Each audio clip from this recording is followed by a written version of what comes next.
They didn't want you to find it. Not the ruins, not the artifacts. The idea itself, the possibility that before scripture, before commandments, before the divine authority you were taught to obey, that something else existed. A civilization so advanced that its very presence threatened every foundation stone that the church ever laid. Atlantis wasn't lost to the ocean. It was buried by those who couldn't let it be remembered. You've heard the name, the island nation that vanished in a single night. Most people assume it's a legend, a cautionary tale from philosophers with too much imagination. That's what you're meant to believe. Plato invented it as a metaphor, a fictional warning about pride dressed in elaborate detail to illustrate morality. But Plato wasn't spinning fantasies. He recorded dialogues, documented inherited knowledge. In Timaeus and Critias, he didn't describe Atlantis like poets describe Olympus. He wrote with precision, someone transcribing testimony, measurements, geographical markers, timelines stretching 9,000 years before his era. He cited his source directly, Egyptian priests at Sais, who kept records older than Greece, who spoke of events their ancestors witnessed and chronicled in temples predating the pyramids you're allowed to see. Between Plato's Athens and Christian Rome's rise, something shifted. Atlantis stopped being history. The church fathers called it useful fiction, philosophical exercise, moral parable, nothing real, nothing threatening, nothing requiring excavation or explanation. Dismissal is just another form of burial when an institution with absolute authority over truth suddenly decides a well-documented account is merely symbolic. You have to ask what they're protecting. The timeline Plato gave didn't just push back history's boundaries, it shattered them. If Atlantis thrived 11,000 years ago, it rose and fell millennia before Adam walked Eden, before 7 days of creation, before the flood that supposedly reset everything. That's not a minor contradiction. That's the structural collapse of the entire framework Christianity built its authority upon the church. Needed one creation story, one human origin, one fall from grace, one path to redemption through their doctrine alone. Anything suggesting otherwise, anything hinting at civilizations flourishing before their beginning, had to be reframed, ridiculed, or erased. When you ask why Atlantis vanished from history, don't look to the ocean floor. Look to archives where texts disappeared. Look to councils where acceptable truth was decided by vote. Look to centuries where questioning official history meant questioning God himself, and the price was your life. Atlantis didn't sink and stay there. It was pulled under by something more deliberate. By men who understood that if paradise had been built before, without divine permission, without priests as intermediaries, without obedience to their laws, their entire claim to spiritual authority was standing on sand. What the church buried beneath Noah's flood wasn't just an island, it was proof. Proof that enlightenment didn't require salvation, that human potential wasn't bound by original sin, that the divine wasn't distant and wrathful, but woven into consciousness itself, accessible to anyone who remembered how to tune in. Stay until the end, because what lies beneath isn't just about what they hid. It's about why they had no choice but to hide it.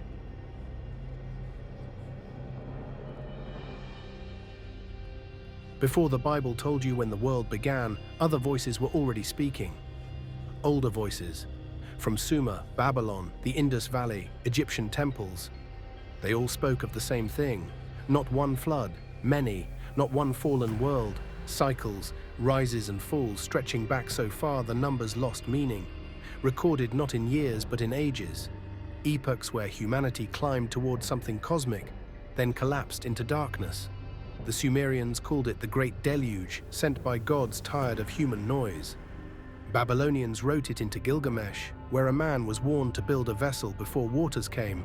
Hindus described cycles of yugas, vast spans where civilizations reached heights of spiritual technology, then crumbled when balance was lost.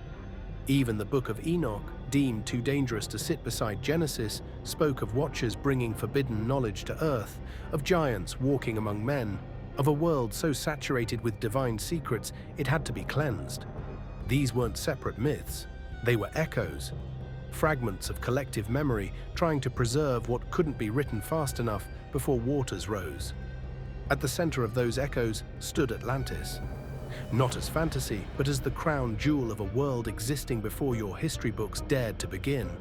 The church couldn't ignore all those voices, so they did something smarter.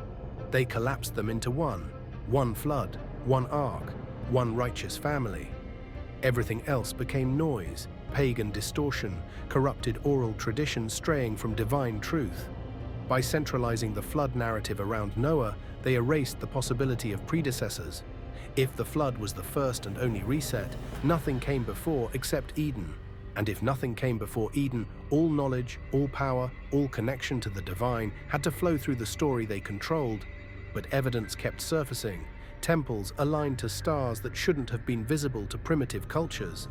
Megalithic structures built with precision requiring mathematics, astronomy, engineering far beyond what Bronze Age civilizations were supposed to possess. Underwater formations off Japan, India, the Mediterranean suggest coastal cities submerged when sea levels rose at the last ice age. Exactly when Plato said Atlantis fell, the church labeled these anomalies curiosities, unexplained but ultimately irrelevant to salvation. Engaging with them meant admitting the timeline was wrong, and if the timeline was wrong, authority built upon that timeline had no foundation. Atlantis represented something more dangerous than alternative history, alternative consciousness, a paradigm where humans didn't grovel for knowledge but cultivated it, where temples weren't places of worship but laboratories of frequency and light, where priests weren't gatekeepers of divine will but facilitators of individual awakening. In Atlantean understanding, passed through fragmented esoteric traditions, the sacred wasn't locked behind doctrine. It was embedded in sound, geometry, breath, intention. Accessible, experiential, undeniable. That's the threat, not that Atlantis existed, but what its existence implied. Humanity had already reached the pinnacle once. Without scripture, without saviors, without churches collecting tithes and controlling access to the divine, they built paradise not through obedience but alignment, through understanding cosmic law and living in harmony with it. When they fell, it wasn't divine punishment, it was consequence, a society splitting between those who remembered power's purpose and those who sought to hoard it, between light bearers and shadow seekers. The Atlantean collapse, according to sources the church dismissed as heresy, came from within. From greed, from corruption of sacred technology, from using tools meant for healing to control and dominate. Sound familiar? We're watching the same pattern unfold today. Immense power, fractured wisdom technology racing ahead of consciousness. The only difference is now, there's no church powerful enough to bury the memory when this cycle completes. But back then, they could. Atlantis wasn't blasphemy, it was competition. A rival origin story, not beginning with sin and shame, but with potential and divinity woven into human design from the start. If people remembered that, if they truly internalized it, they'd stop begging for salvation and start reclaiming the sovereignty they were born with. The church couldn't allow that. So Atlantis became a myth. Pre-flood civilizations became theological inconveniences, and the flood itself became the great eraser, the line in history before which nothing mattered because nothing was supposed to exist, except it did exist. And the deeper you dig, the harder it becomes to ignore. So, if you're starting to see how deep this rewriting goes, hit that subscribe button and turn on notifications. Because what the church did with these stories next is where everything changes.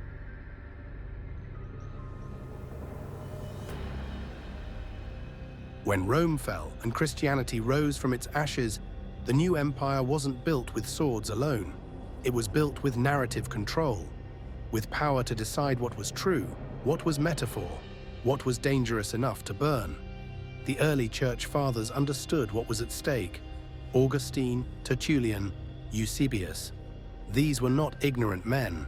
They were scholars, theologians, inheritors of Greek and Roman knowledge. They knew the ancient texts. They knew Egyptian mysteries. They knew what Plato wrote and why it mattered. And they made a choice, not out of malice, out of necessity, to consolidate power under one divine story. Everything else had to be reframed. Pagan myths became cautionary tales, Gnostic texts speaking of inner divinity were declared heresy. Their followers hunted hermetic teachings describing humanity as microcosms of the divine were buried in secret orders and occult traditions. And Atlantis, the shining example of what humans could achieve when consciousness and matter aligned, was stripped of its historicity and rendered symbolic. This wasn't accidental, it was strategic. Atlantis represented the one thing the Church could never tolerate, proof that humans didn't need intermediaries. That salvation wasn't something granted from above, but remembered from within. That the divine spark wasn't a gift bestowed on the obedient, but a birthright accessible to anyone willing to awaken it. In the Atlantean worldview, knowledge wasn't revealed, it was discovered. Temples weren't places where you begged for mercy. They were spaces where you amplified your frequency to commune directly with higher realms. Priests weren't authorities.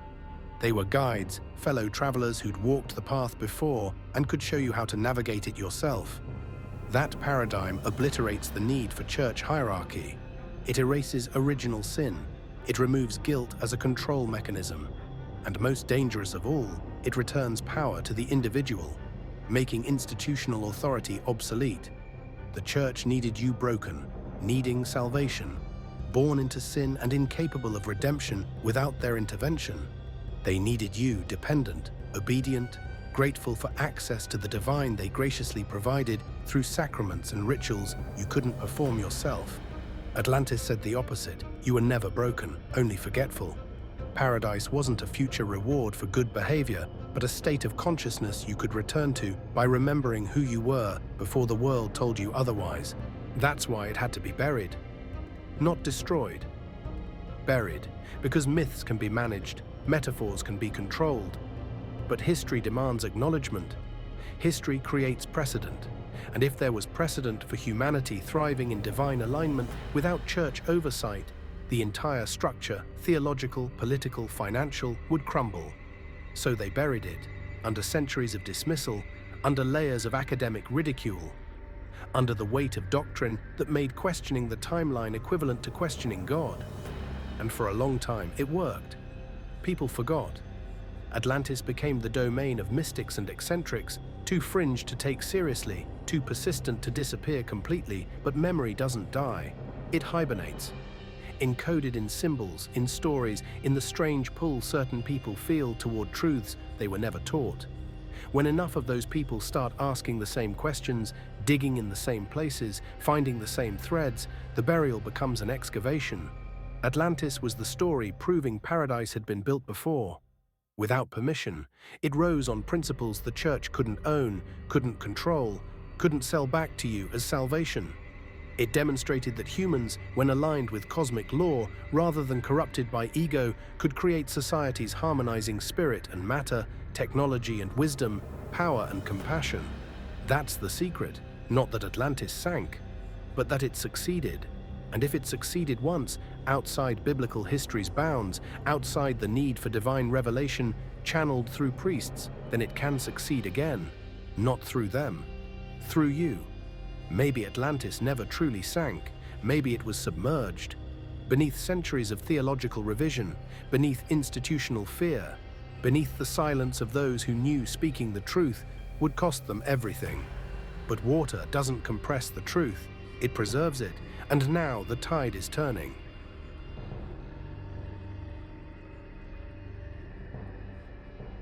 What the church feared most about Atlantis wasn't the ruins or the technology. It was the resemblance to a story they already controlled, Eden. When you compare the two narratives outside of doctrine, the parallels become difficult to ignore. Plato described Atlantis as a civilization living in balance with higher laws, a place where human and divine knowledge coexisted. Eden is portrayed in almost the same way, a world of harmony, direct connection, and effortless prosperity. Then in both stories, something breaks Atlantis falls because its people misuse knowledge and drift away from divine order. Eden ends when humans reach for knowledge that was forbidden to them. One is a societal collapse, the other is a spiritual one. But the outcome is the same, a loss of innocence, a fall from a higher state, and a new world shaped by struggle instead of unity. Ancient cultures didn't see these stories as unrelated. Gnostic writings described Eden not as a literal garden, but as a memory of an earlier world where humanity lived with expanded consciousness. In Jewish mysticism, Eden is a higher realm, not a physical location. Egyptian priests once told Solon of a forgotten age before the flood when humans and gods walked together, a description Plato converted directly into his account of Atlantis. Different civilizations preserved fragments of the same idea, a pre-flood world where humanity existed in a more advanced or enlightened state. For the Church, tying Atlantis to Eden would have been catastrophic. If both stories point to the same forgotten era, then Genesis is no longer the unique beginning of humanity. Eden becomes part of a larger cycle instead of the singular fall, and suddenly the Church is no longer the sole authority on the human story. That is the part that had to be suppressed. Atlantis couldn't be allowed to exist historically because a historical Atlantis implies a historical world before the biblical beginning. And if humanity reached a higher state once, without scripture, without commandments, without institutional religion, then the foundations of Christian authority begin to collapse. The real danger isn't that Atlantis existed, it's that it makes Eden look like a memory, not an origin.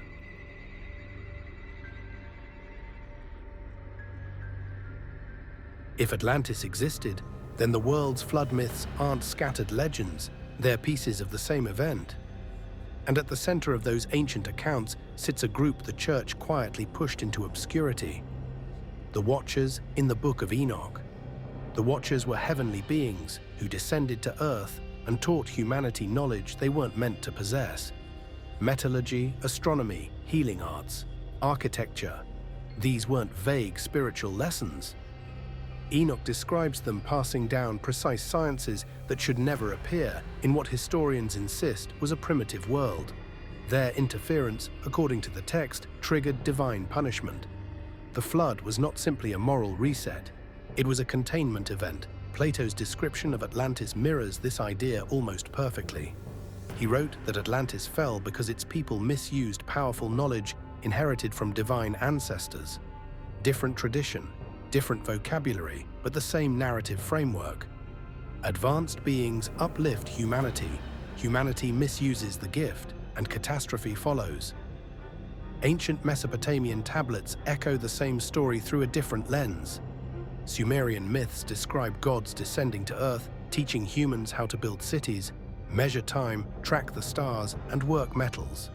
After the Great Flood, these abilities vanish and civilizations have to claw their way back, rediscovering only fragments of what once existed. Egypt has its own version. During Zep Tepi, the first time, divine beings arrived from a distant land, bringing astronomy, mathematics, and sacred geometry. In Mesoamerican traditions, a feathered serpent deity appears after a global cataclysm, teaching architecture, agriculture, and calendar science that seems wildly out of place for its era. Even Greek mythology preserves a memory of this cycle through the Titans, powerful beings punished for giving humans knowledge meant for the gods alone. Different cultures, different names, but every tradition describes the same pattern: a pre-flood world shaped by advanced beings, followed by a cataclysm that buries their legacy. This is precisely why the Church could never allow the Watchers to be interpreted literally. If the Watchers were real, then humanity's earliest chapters included divine-level instruction, and if humans were already advanced before the flood, then Atlantis isn't a myth.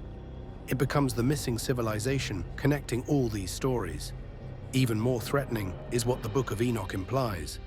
It places these beings, their teachings, and their cities long before the biblical timeline begins. That directly contradicts the idea that humanity started in a garden, simple and innocent, with no knowledge beyond what God allowed.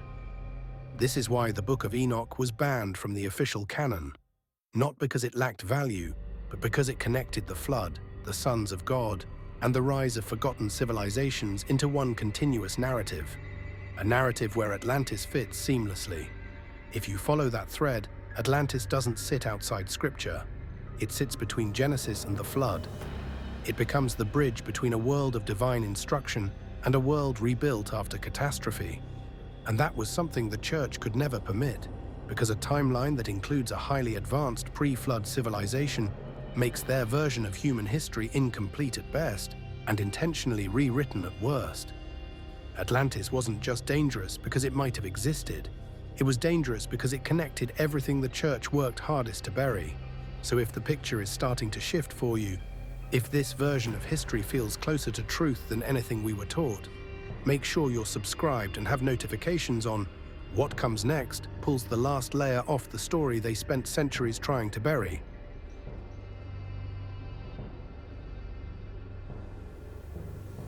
If Atlantis was only a myth, then the ocean floor should be empty, silent, untouched, nothing but sand and stone shaped by tide and time. But that isn't what we find. Across the world, in places where no civilization was supposed to exist, structures are rising from beneath the waves, and every time one is discovered, silence follows. The most famous anomaly sits off the coast of Japan, Yonaguni. For decades, researchers debated whether it's natural or man-made. But when you look closely, the symmetry, the terraces, the stairways carved at perfect right angles, the argument collapses. Entire platforms appear to be cut with tools. Pillars rise in deliberate proportion.